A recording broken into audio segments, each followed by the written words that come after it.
a rack oven's not keeping temperature. We have, peanut butter grinder that's not working. I've got a tortilla machine that's pressing tortillas too hard and tearing them. So, the hustle never stops.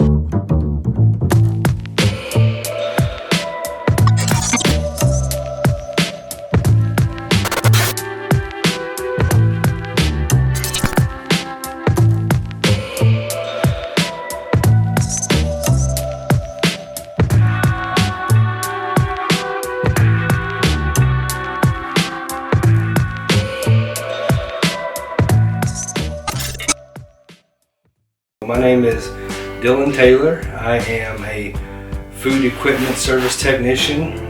I've been doing this for collectively about 13 years. It all kind of started on a fluke. I was working at a company and I had a gentleman approach me. He said, I hear you're pretty handy. Would you be interested in coming to work with me? And at the time I was pretty young. I basically asked him, hey, how much does it pay? Ended up taking the job, and that was my introduction into food equipment. Now I work for United Service Technologies. I couldn't be happier. Grown into the area service manager for East Texas and Oklahoma, and I have a great team that works under me and with me. And I still run service calls every day. I go out to customer sites, fix equipment, work with technicians, do training. What's going on over here, man? It's thermocouple. It's thermocouple? It's thermocouple. Good deal. You gonna get them back in operation? Shouldn't have any issues. Good early morning, you beautiful people. I'm getting ready to start my day out here, still at the Casa. But I need some go-go juice before we get this party started, so we're going to make ourselves some coffee. Got my coffee here because it's definitely going to be needed. I'm actually going to be doing a technician's cycle count on parts this morning, so we're going to bring him over here. We're going to empty out his van, go through all his parts, help him get them all counted, reorganized, and we're actually going to swap him into a different vehicle because his van is up on mileage. This is where I do typically work first thing in the morning. I'll come in here, I'll go through work orders, I'll go through emails, I'll talk in chats and check on employees, make sure everybody's clocked in. With my role as an area service manager, I have all of these responsibilities before I head out to the field. Howdy, y'all. So, as you can tell, it's nice and hot. We're cleaning that one out. We just emptied it.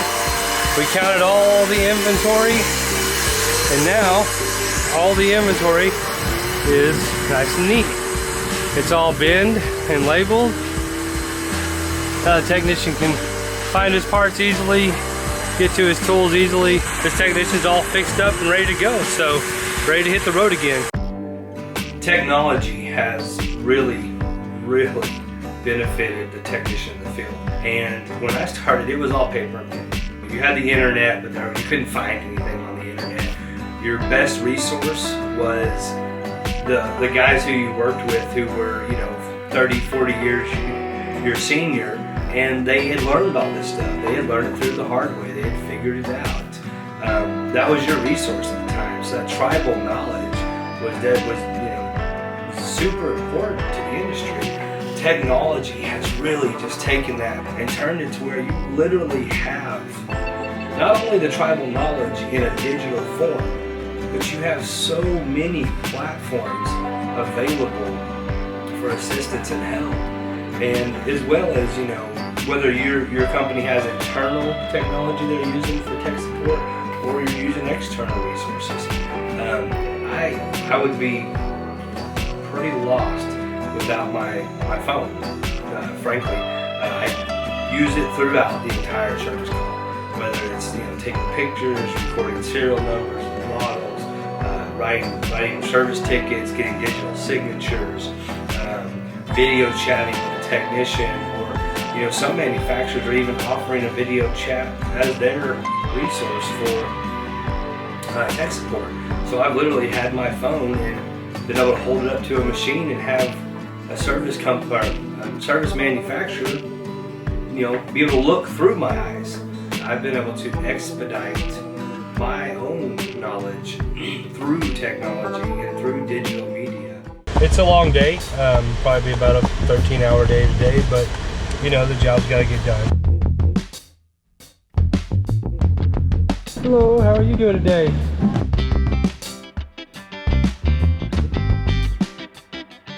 During these uncertain economic times, sometimes you have to modify parts to work due to excessive back orders. So in this case, we've got to modify this paddle for this mixer so that the customer can be up and operational.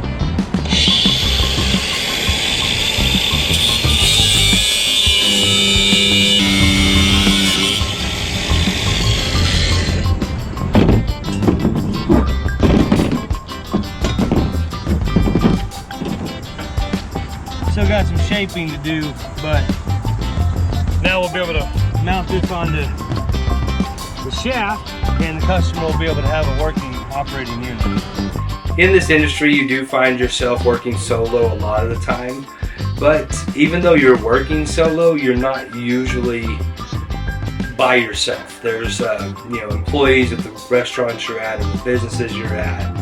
And so, you're not truly solo. There's something special about the food equipment industry that once you're in, it draws you in. It draws you in deeper. It's something that really strikes at your heart. And if you find that passion, if you really dig in and get in there, get in the grease, get in the dirt, the flour, the mess with the equipment, there's just something about it that you just fall in love with. Obviously, we all work for a paycheck, but that's not why I get up every day and go do this job. If I had to be truthful about it, it's probably the community. The people you get to meet, being able to fix and deliver on something. I take a lot of pride whenever I fix a piece of equipment and it can keep somebody else working. So an analogy that I've used with people I've trained or technicians in the past is that by us doing our job to put food on a table for our family, we're also keeping a piece of equipment or a kitchen operational so that other people can continue to put food on the table for their family. So I checked out the element wiring. It is wired correctly. Ohmed out the elements, and unfortunately 2 elements of the 3 on each heater are not working properly. So will it work? Yes. It'll take longer to heat and it'll have less recovery or longer recovery times. So I'm going to go ahead and order some new elements for it. Do I want it to be fixed today? Absolutely. It doesn't always work that way. They can still use the unit, and I'm going to explain that to the customer. It's just going to take longer to recover. So we'll let it run out through the wash. I'll run a couple of cycles to make sure everything's working. Get them ordered up some heaters, but the good thing is they do have an operational unit at this moment, so that's where we're at. I got told about this burrito place called Mojos in Burleson, Texas. So just finished up a job here, about to head on to a couple more jobs at our customer site, but I had to drive through here and grab me a burrito. Got a pulled pork with all the fixings. Yeah.